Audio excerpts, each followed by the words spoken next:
যে কোন কোন পশু কুরবানির জন্য জায়েজ, কোন কোন পশু কুরবানির জন্য জায়েজ।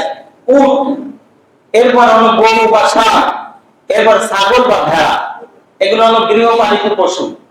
বন্য কোনো পশু কুরবানির জন্য জায়েজ হবে না, যেমন বন্য গরু, এরপর হরিণ, এই সমস্ত পশু কুরবানির জন্য জায়েজ হবে না।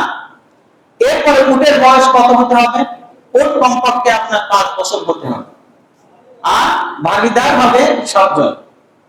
গরুর ক্ষেত্রে গরুর বয়স কমপক্ষে 2 বছর হতে হবে, ভাগীদার 7 জন হতে পারে, 4 জন হতে পারে, কম বেশি হতে পারে। ছাগল বা ভেড়ার ক্ষেত্রে তার বয়স হতে হবে 1 বছর এবং একজন পূর্ণ মানুষ এটা দিবে। মানে ছাগলের ক্ষেত্রে একটা ছাগল আপনি 2 জনে মিলে কুরবানি দিবেন, এটা হবে না। আমাদের ক্ষেত্রে এই ক্ষেত্রে একটা বিষয়, যেটা একজন মানুষের কুরবানি মনে করেন যে তার ফরজ হয়েছে। মনে করেন যে একজন ব্যক্তি সে প্রবাসে আছে, একটা রুমে 4 জন থাকে, এখন প্রত্যেকটা ব্যক্তির উপরে কুরবানি ওয়াজিব। এখন যেহেতু তারা ওইখানে কুরবানি দিবে, 4 জনের টাকা দিয়ে একটা ছাগল ক্রয় করছে, এরপরে এই ছাগলটি ক্রয় করার পরে এই ছাগলটি তারা 4 জনে মিলে কুরবানি করেছে, তাদের নিয়ম কুরবানি করে এরপর এটা তারা নিজেরা খেয়েছে, এটা কিন্তু কুরবানি হবে না।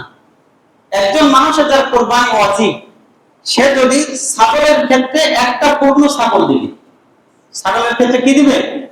একটা পূর্ণ ছাগল তাকে দিতে হবে। সে যদি ছাগলের ক্ষেত্রে ভাগীদার হয়, তাহলে এক্ষেত্রে তার কুরবানি হবে না। এরপরে কোন কোন পশু, পশুর ক্ষেত্রে তার যোগ্যতা কি থাকতে হবে? যে পশু আপনি কুরবানি দিবেন অবশ্যই ত্রুটিপূর্ণ হতে হবে। এক্ষেত্রে মুফাসসিরগণ বিভিন্ন মাসালা এক্ষেত্রে বর্ণনা করেছেন। 1 নম্বর হলো যেটি কানা, সম্পূর্ণ 2 চোখ কানা, গরুর মনে করেন যে 2টা চোখই কানা, চোখে দেখে না, এই পশু কুরবানি দেওয়া যাবে না। এরপরে খুব দুর্বল, একা একা হাঁটতে পারে না, এই পশু কুরবানি দেওয়া যাবে না।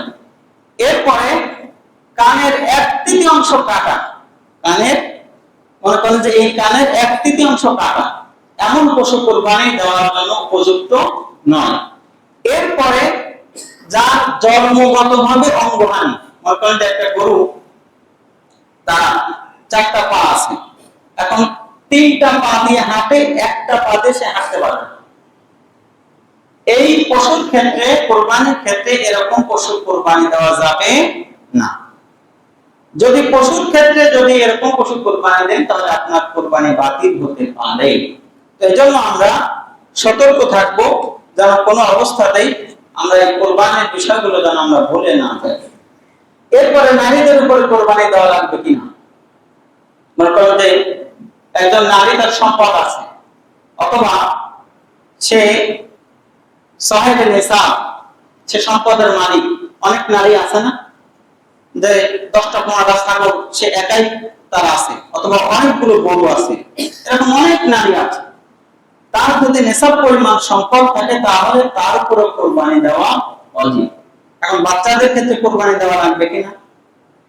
কোন বাচ্চা যার অভিভাবক হলো বাবা, তার এই বাচ্চার ক্ষেত্রে যদি বাবা কুরবানি দিয়ে দেয়, তাহলে এই বাচ্চার ক্ষেত্রে কুরবানি দেওয়া লাগবে না।